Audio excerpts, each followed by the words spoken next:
Bismillahirrahmanirrahim. Apa hukumnya orang ketika membeli sepeda motor, kemudian ketika dibayar secara langsung atau cash itu seharga 10 juta.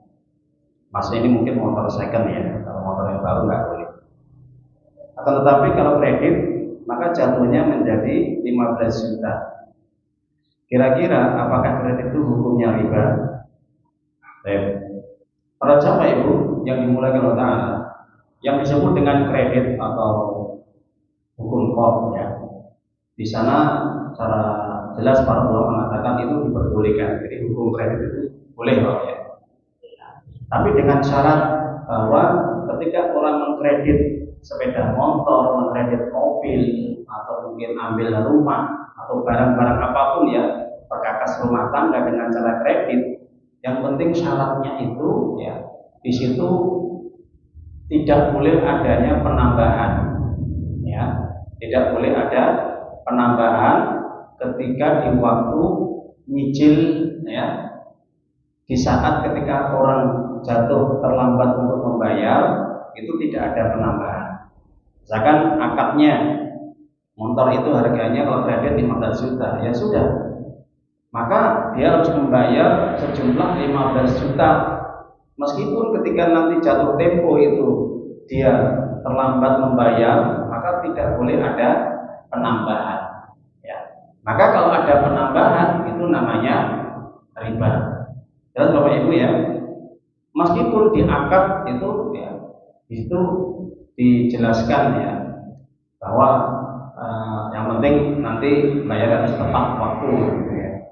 Nah, maka para jamaah yang dimuliakan Allah Ta'ala, pada dasarnya kredit itu diperbolehkan, tapi ketika kredit tadi itu di situ terjadi ada transaksi, ada penambahan ketika terlambat membayarnya, ketika jatuh tempo, di situ masuk dalam hal riba, maka hukumnya haram.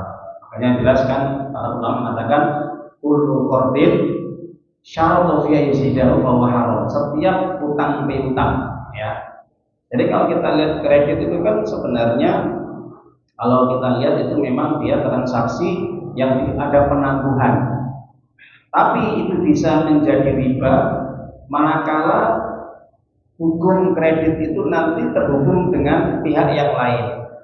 Nah, misalkan kalau kita lihat pada umumnya orang-orang kredit motor itu kan berhubungan dengan leasing, Pak ya. Leasing itu kan jasa pengadaan uang yang dia membiayai orang yang membeli motor atau konsumen tadi, maka dibayarkanlah ya kepada yang jualan motor, tapi leasing tadi berhubungan dengan pihak bank ya.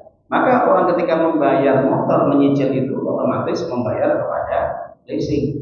Jadi leasing yang bertanggung jawab, bukan showroom. Showroom itu tidak punya duit, Pak.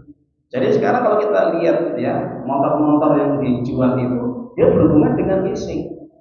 Jadi atas namanya leasing, sedangkan leasing itu punya hubungan dengan pihak bank. Nah, maka di situ ketika terjadi hubungan akad ya, maka akadnya jelas, orang ketika terlambat nanti kena denda, kira betul lah Bu. Nah itu nanti ada penambahan, ada bunga dan yang lainnya. Nah, ini menjadi haram. Nah, jelas ya. Jadi kredit sendiri itu tidak haram. Yang haramnya itu apa? Nah, transaksinya nanti di situ, akadnya itu bisa menjadi haram. Jadi kalau Bapak Ibu kredit motor harus dijelaskan akad di awalnya itu ada nggak penambahannya. Ketika orang tidak bisa bayar jatuh temponya, ada nggak penambahannya? Meskipun itu hanya 1.000 perak, 2.000 perak, itu riba, itu haram hukumnya. Maka yang lebih baik ya, orang itu kalau tidak punya harta atau uang untuk beli yang baru, beli yang second sesuai dengan uang yang dimilikinya. Jangan terlalu ngoyo. Apa ngoyo, Pak? Memaksakan diri sehingga jatuh dalam transaksi riba. Ini yang banyak dilakukan oleh di tengah masyarakat kita. Karena jaga gengsi, karena ingin punya motor yang baru, mobil yang baru, rumah yang baru, akhirnya terlilit transaksi riba. Ini Bapak. Ya ayyuhalladzina